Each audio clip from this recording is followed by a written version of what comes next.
Is New York. Besides, it doesn't save manpower. It saves women's time. And secretaries are 10 cents a dance.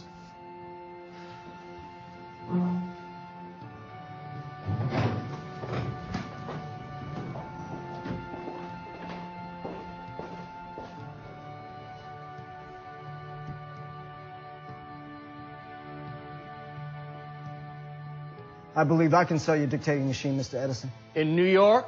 Every city in America. One day, every office, and every town's gonna have one of these. Time is money. When you save one, you make the other. Even women's time? No such thing. Time's time. What's this? Plans. To sell your invention. This is a marketing plan.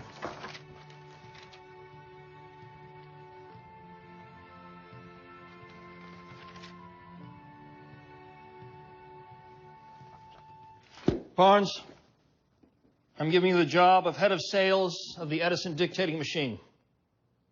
For the whole region? For the country.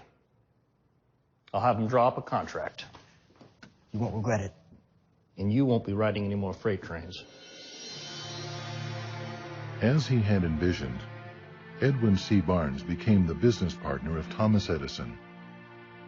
Under the slogan "Built by Edison, installed by Barnes," their partnership lasted more than 30 years and made Edwin C. Barnes a very rich man.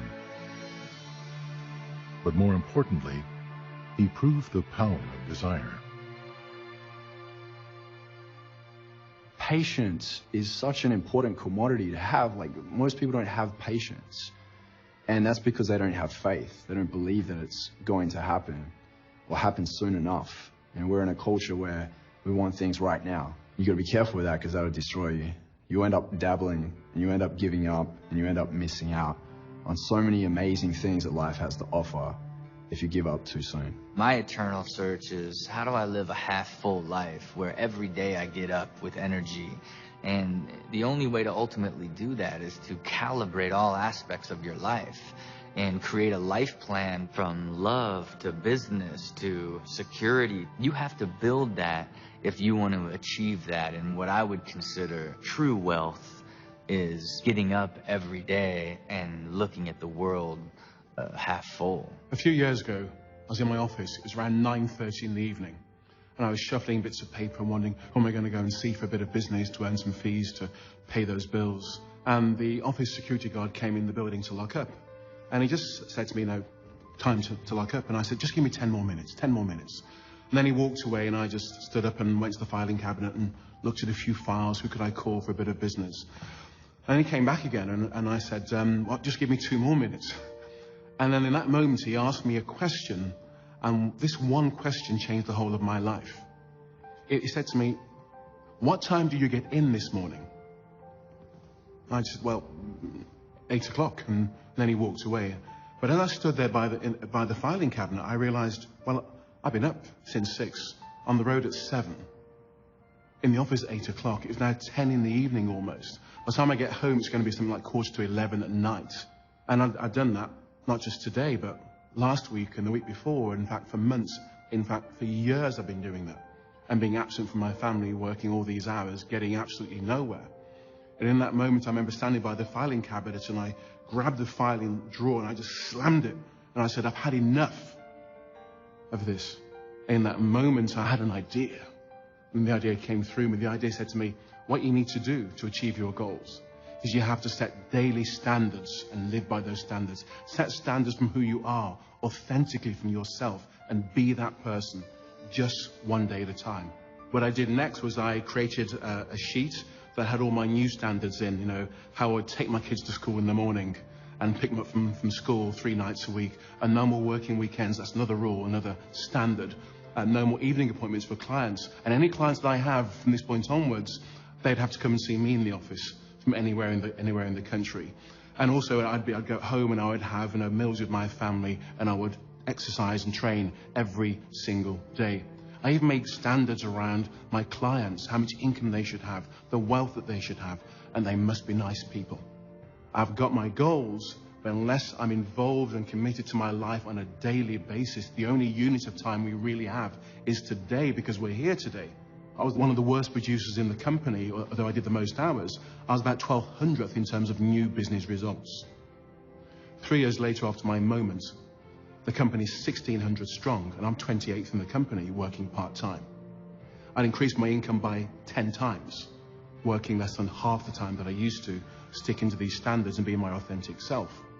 So my life changed. We had lots of holidays, we bought another home, and we had all the trappings of life. But my real riches came in my relationships with my wife, my children. I became a better son. I became a better brother, a better friend to all those around me, and I grew rich in relationships and in love. Well, I've been rich and I've been poor.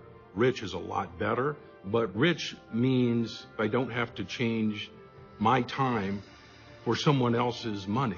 I can do anything I want because I think it's good and pure and powerful and honorable and significant. I get to do what I want to do. So whether it's feeding people in Haiti or sending 500 kids to college or creating a nice lifestyle for myself and those people I care about, being rich is living life the way you feel you should be and having the wherewithal to do it. The Henry Ford story totally blew me away, and I was able to read it and immediately act on it. I was great at certain things in my business, which I knew what they were, imagination. I was great at marketing. I was great at recruiting, all the outside things, but I wasn't any good at all at reading numbers or understanding finance. When I read that Henry Ford story, I immediately went out and I hired Esther Kaplan, my opposite, as my business partner. She could do financial statements, get the money from the bank, create the systems, do personnel management, all the stuff that I wasn't good at, she was great at. And if not for that story, I don't think I would have seen the light that you can always hire the attributes in the next guy that you don't have yourself and build an empire on their know-how versus your know-how. And that made me really not only smarter, but set me free.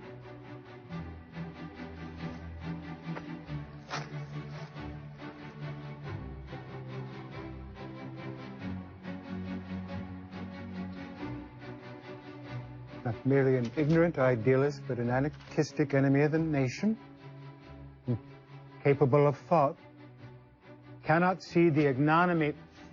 Get me Landers. Did you see it? It's libel. I'm going to sue the Chicago Tribune for $1 million. On this day in 1919, the whole world was watching to see if Henry Ford could prove that his success was not by chance. The only question was, would he succeed? Mr. Ford, is today the day? How does it feel to be the voice of the common man? Mr. Ford, what do you think, Mr. Ford? Your Honor, since the case for libel rests on the determination as to whether what the Chicago Tribune printed was true or not, defense would like to call Henry Ford to the stand for a demonstration as to whether or not he is an ignorant man. Very well, Mr. Ford, you will take the stand. Do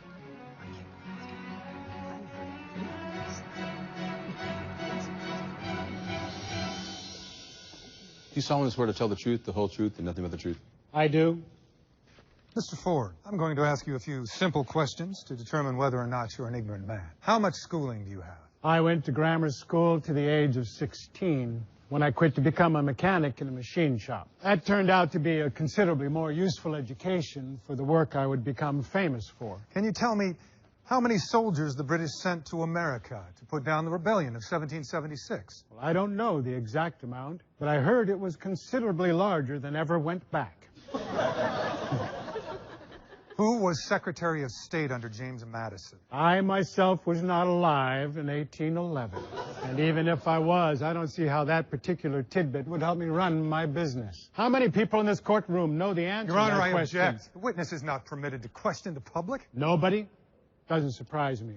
And how many of you good people got a college education? Your Honor. I suggest you try to get your money back on that, since the Chicago Tribune could write that you're ignorant on the front page of their newspaper and try to get away with proving it. Mr. Ford, would you please confine yourself to answering the question? Well, can you repeat the question? Who was Secretary of State under James Madison? Well, I can answer that at once. The answer is, I do not know. Off the record, Judge, you know the answer to that one.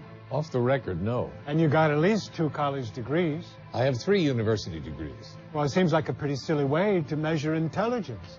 I can maybe save us all a little time here, gentlemen. As you know, I am one of the most successful manufacturers in this country. Folks drive my cars in every city in America, and they outnumber all the other types of cars by a big margin. I raised the wages of my workers to $5 per day. Ever heard of anybody else doing that? If I don't choose to clutter up my brain with general facts and tidbits of historical knowledge, well, I don't have to. As I have a row of electric buttons on my desk, I can push any one and have at my elbow an expert in every branch of knowledge who are on my payroll. Does that sound ignorant to you? The witness is trying to take over this trial again, Your Honor. I move that he be found in contempt of this court. Motion denied, Mr. Jensen. I think we're about finished here. I am almost finished here, Judge. I want to ask one last question. Do you think an ignorant hick tripped in a junkyard and accidentally invented the internal combustion engine-powered automobile? If you think that, I suggest you try making one at home from scratch.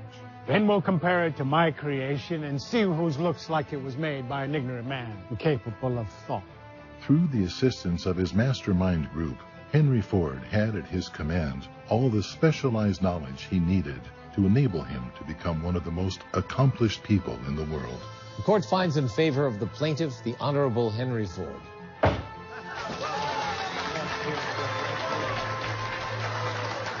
I drive one of your automobiles myself, Mr. Ford. Damn fine piece of machinery.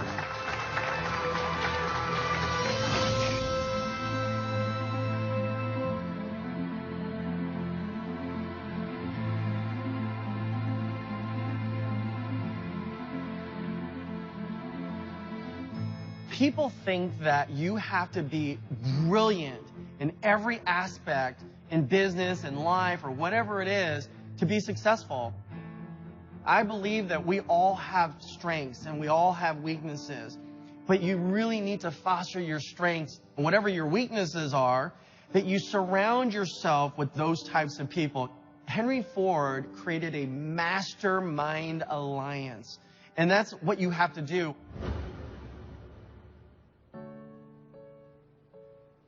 Everything we see in the world that was created by man was first created in his mind. It's like Van Gogh said, I dream my painting, and then I paint my dream. We have to understand that whatever Rembrandt or Van Gogh used, we have available to us. This book changed my life. It was August 18th, 2006. I'd been practicing law, and a friend invited me to a management seminar. And I remember arriving on the Friday night, and I'm in the seminar room, and it was such a transformative evening that I could tell you exactly where I was sitting. I could tell you what I was wearing, and I could tell you what the speaker that came out on stage was wearing and what he was saying. And, well, it was Bob Proctor. And he had the book Think and Grow Rich. And he was talking about the lessons he had learned. At that time, I guess it was about over 45 years. He's now been studying the book for 55 years. He said most people tiptoe through life, hoping to make it safely to death. I thought, wow, what a concept, because when we're born, we're risk takers. We're just naturally risk takers. We want to get up there. We want to walk around. We want to, learn to run and learn to do things. And then as we grow older, we're taught to play it safe, stay in the comfort zone. And he quoted Bill Gove saying, if I want to be free, I got to be me. Not the me I think you think I should be, not the me I think my wife thinks I should be, not the me I think my kids think I should be. If I want to be free, I got to be me. And I better know who me is. And I remember it was like a bucket of ice poured over my head, and I thought, oh my God, am I living the life I'm meant to live? And he kept saying, what do you want? What do you really want? And something inside of me woke up, and it was like, there is a greater purpose for me. I'm physically in the seminar room, but my mind is flashing through the boardrooms and executive offices. And I started to see this program. I started to see the design of the program, what it would be called, Thinking into Results. I could see it on a Fortune 50 executives bookshelf, and I could see the executives coming up to me and saying what a big impact it had on their life and their family's life and their entire company and community.